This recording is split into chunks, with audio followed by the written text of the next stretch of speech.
Assalamualaikum warahmatullahi wabarakatuh. Izin memperkenalkan diri, nama saya Elisa Tisha Nugraha dengan NPM 2417051018. Di sini saya akan menjelaskan dari hasil tugas saya, yaitu tugas 1 pada mata kuliah AI, responsi pada pertemuan 7 mengenai klasifikasi penyakit jantung menggunakan metode logistik regression. Nah, yang pertama yaitu pemilihan dataset. Pada pemilihan dataset, saya menggunakan Heart Disease dataset yang diperoleh dari platform Kaggle. Nah, ini saya download, lalu saya masukkan ke dalam G Drive, jadi dapat diakses melalui link G Drive tersebut yang dimana nanti akan beralih ke sini. Selanjutnya, kenapa saya memilih ini? Karena ini sudah memenuhi ketentuan dari soal, yaitu memiliki label atau target sehingga termasuk dalam supervised learning. Lalu dataset juga memiliki jumlah data lebih dari 500 baris. Yang dimana kita bisa buktikan yaitu dengan DF-SEP. Ini artinya terdapat 1025 data dan 14 kolom. Selanjutnya di sini yaitu pemahaman dataset. Nah, dataset yang saya gunakan itu untuk mempresentasikan kondisi kesehatan pasien dalam menentukan kemungkinan adanya penyakit jantung. Jadi, untuk menyelesaikan permasalahan klasifikasi terkait penyakit prediksi penyakit jantung. Nah, untuk fitur-fiturnya itu tersendiri yaitu ada usia, jenis kelamin, dan tekanan darah, kolesterol, detak jantung maksimum, nyeri dada, gula darah, hasil elektrokardiografi, angina saat olahraga, depresi ST, kemiringan segmen ST, jumlah pembuluh darah utama, dan yang terakhir yaitu kondisi talasemia. Nah, untuk targetnya itu ada 2 kunci, yang dimana 0 itu mempresentasikan tidak memiliki penyakit jantung, dan 1 itu memiliki penyakit jantung. Nah, permasalahannya yang ingin saya selesaikan yaitu menggunakan klasifikasi biner, yaitu 0 dan 1. Nah, ini untuk memprediksi apakah seseorang memiliki penyakit jantung atau tidak berdasarkan data kesehatan yang tersedia. Nah, yang pertama-tama yang harus kita lakukan yaitu adalah import library. Import library di sini yaitu merupakan pandas dan NumPy. Panda ini untuk mengolah data, olah data, NumPy itu untuk numeriknya. Lalu ini untuk visualnya, dan scalar itu merupakan machine learningnya. Lalu selanjutnya ada load data. Nah, load data ini yaitu untuk menghubungkan ke G Drive ya. Mohon ini untuk menghubungkan ke G Drive saya.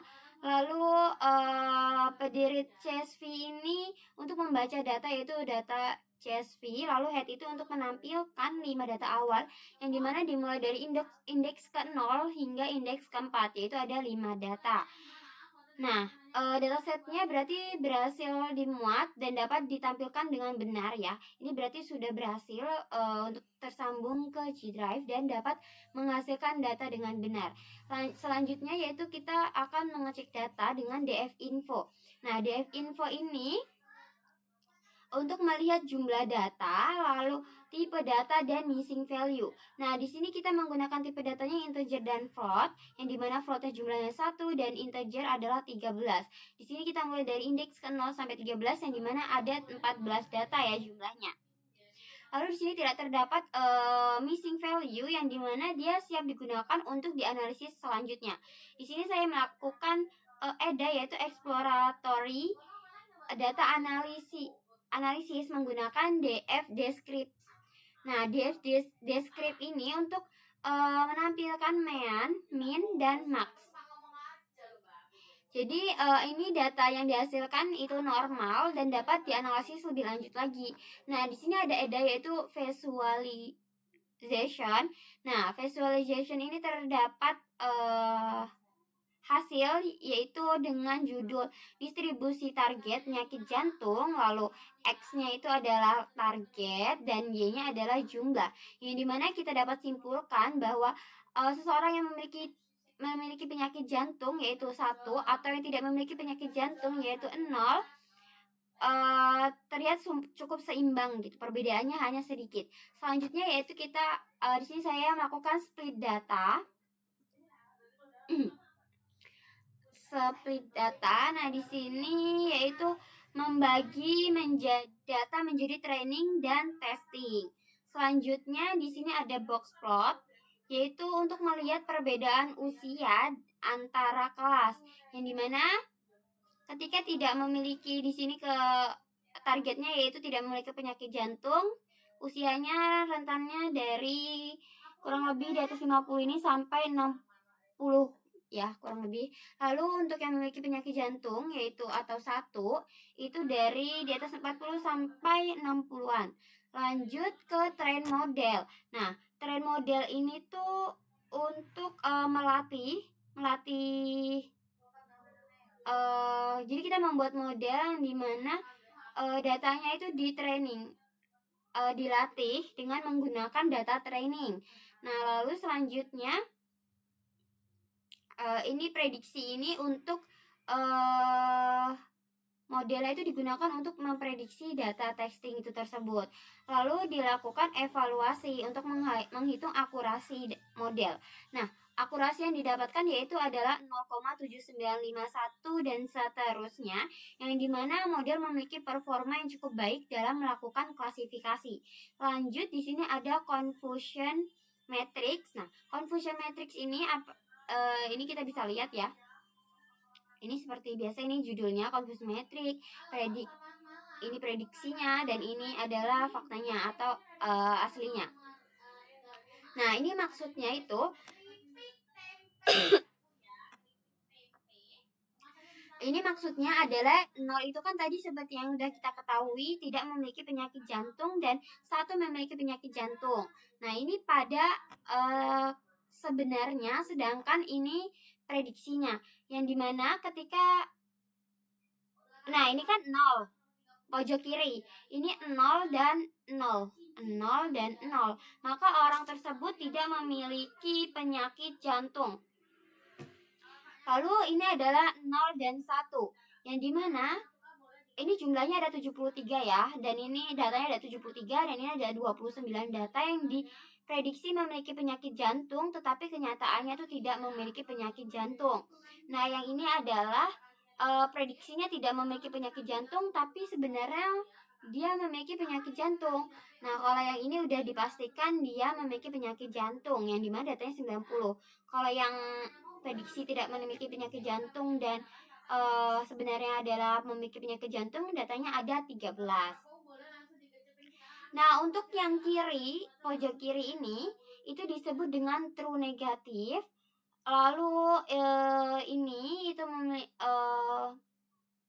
disebut dengan false positif. Lalu kiri bawah ini disebut dengan false negatif. Dan yang untuk sebelah kanan bawah ini disebut dengan true positif gitu. Jadi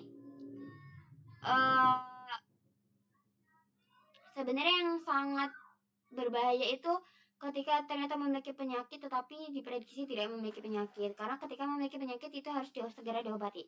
Selanjutnya ada fitur importance. Nah, fitur importance ini sebenarnya kalau misalnya dia ke kanan dan ke kiri itu dilihat dari panjang hasilnya ini. Nah, semakin ke kanan itu merupakan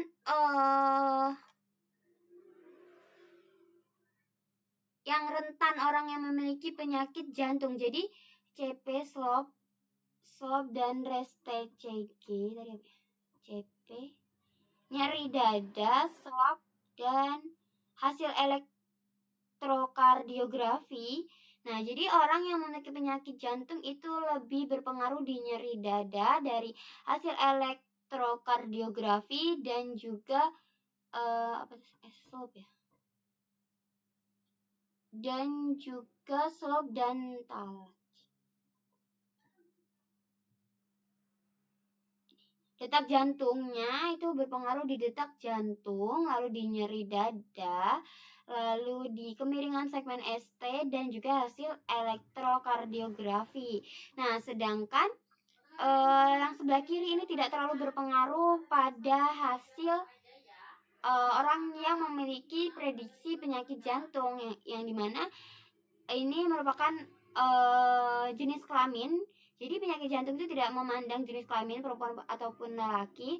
Lalu ini ada detail, eksang dan CA Alpic dan FBS, saya agak lupa. Nah, di sini berarti tidak mempengaruhi kondisi talasemianya, lalu tidak depresi ST, lalu tidak pembuluh darah utamanya juga itu tidak mempengaruhi. Jadi semakin ke kiri itu tidak terlalu berpengaruh pada orang yang memiliki penyakit jantung, sedangkan yang sebelah kanan itu berpengaruh pada orang yang memiliki penyakit jantung.